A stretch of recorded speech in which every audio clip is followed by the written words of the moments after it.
I'm Christopher Dewusky, and today I'm going to talk to you about incorporating TPACK into your lesson planning. Now, first, we really need to answer the question, what is TPACK?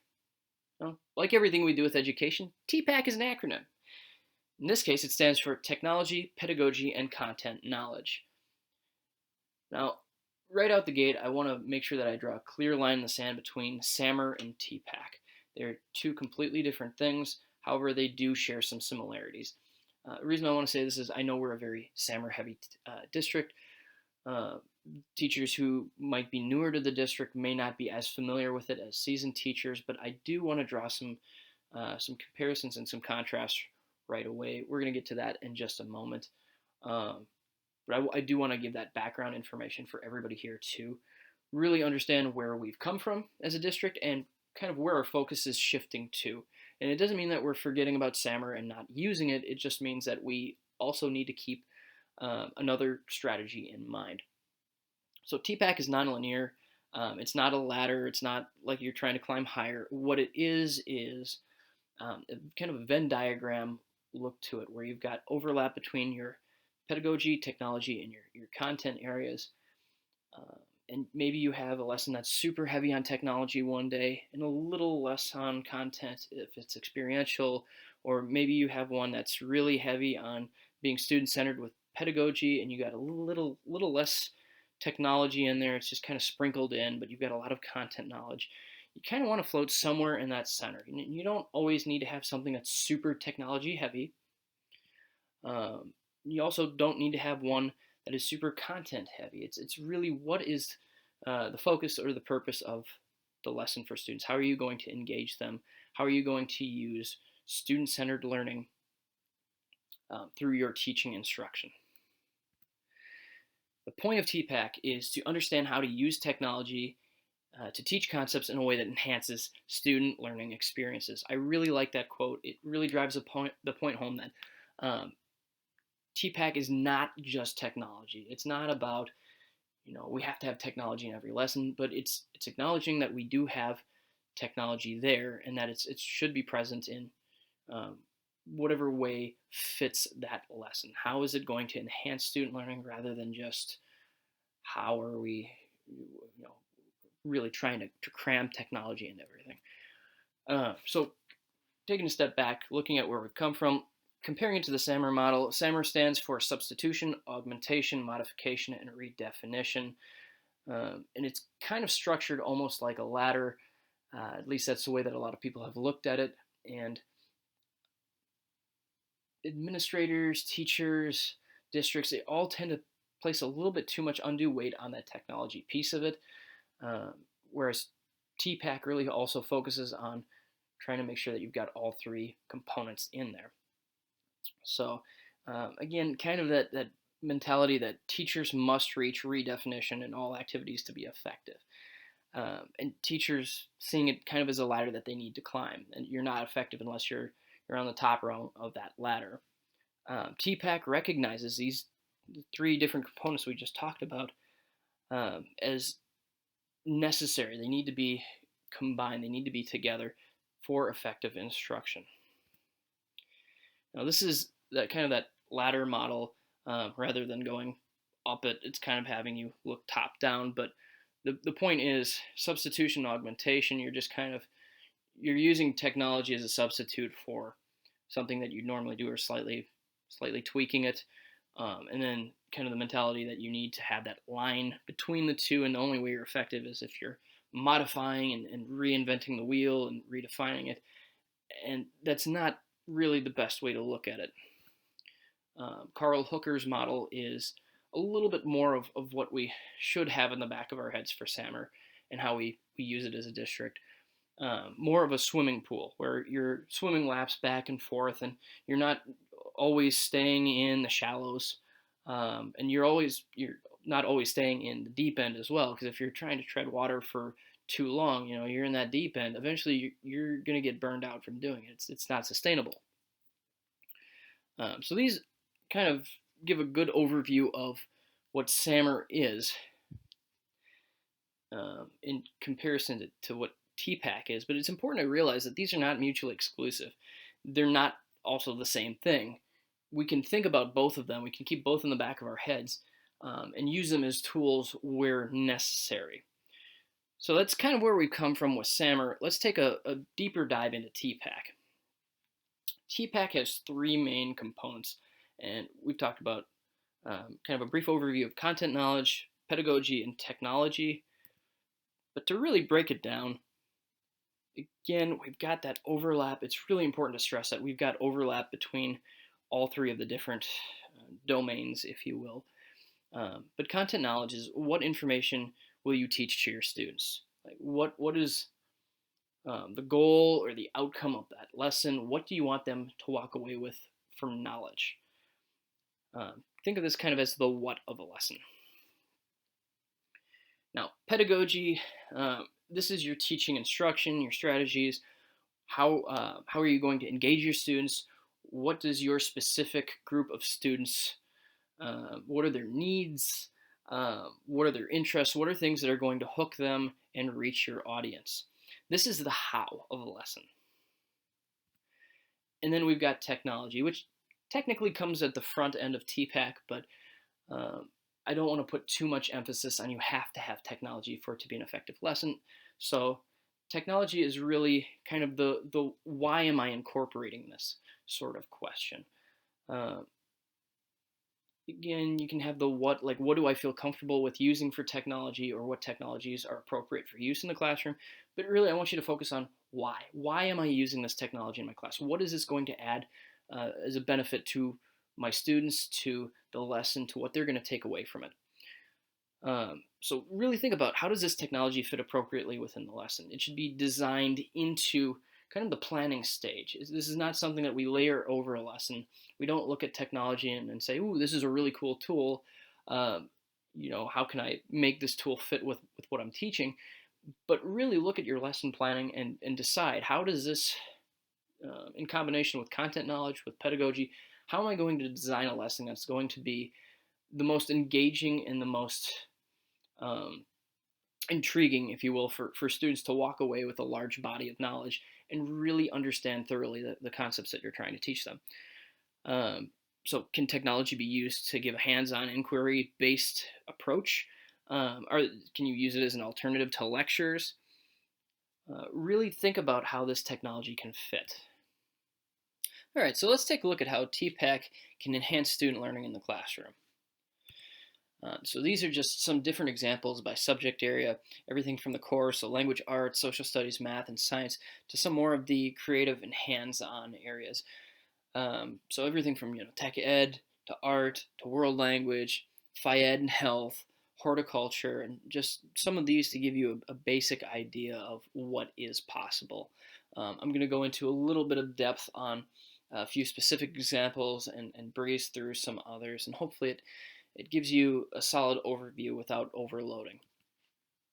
Okay, so for language arts, Google Docs are possible for peer reviews, so you're incorporating that technology piece for having students practice not only writing, but revising and reviewing other people's documents. They can use the comment and suggest feature in real time. It also gives you the ability to have a copy that multiple people can work on at the same time. Again, with that, you could build student portfolios of writing samples and collect everything that a student has done, or have them self-select their best work to go into a portfolio. We'll talk a little bit more about portfolios at the very end, but they serve as a vital piece to not only just capture that academic knowledge, but to also show everything that they've done, or showcase that sliver that best exemplifies their best work. They can dress up like authors or characters, record an autobiography of it. So what would this person or this character say if?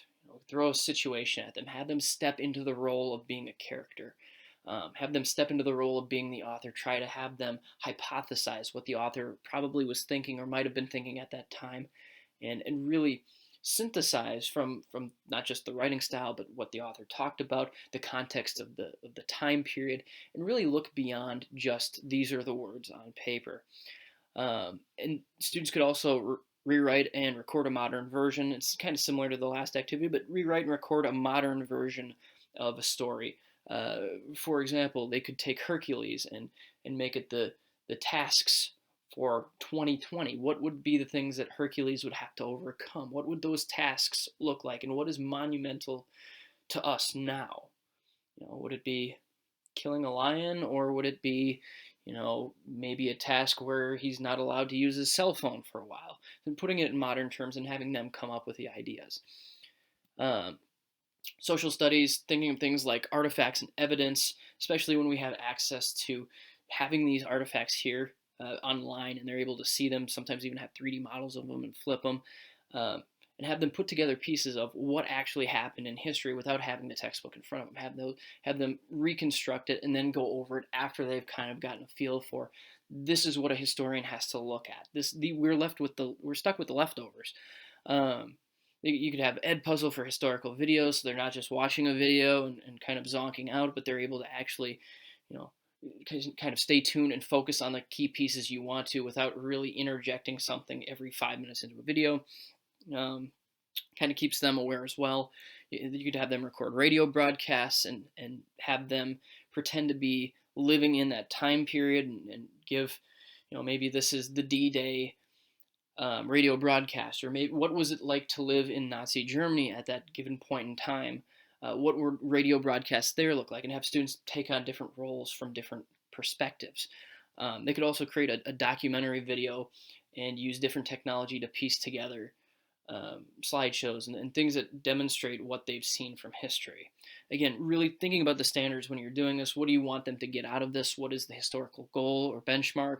How are you doing it pedagogically? What is your student audience? What do they like? What are they interested in? Piquing their interest, but also really focusing on harnessing technology, not as that main focal point, but as kind of the vehicle that drives the activity. And again, you don't necessarily need to include a ton of technology to do this, but the way that you do it and if it's appropriately fit into the activity. So thinking of science, maybe virtual simulations on organ systems, different animal systems, but without actually having to physically dissect them. Maybe it has to do with the budget, or maybe it has to do with people who are too squeamish, but offering an alternate path where maybe they're able to try again and understand more different animals, and not just you're going to dissect 5 or 6 different organs in a given year, but maybe you're comparing and contrasting and figuring out different systems and comparing between animals and understanding how the circulatory system of a worm might be different from that of a sheep.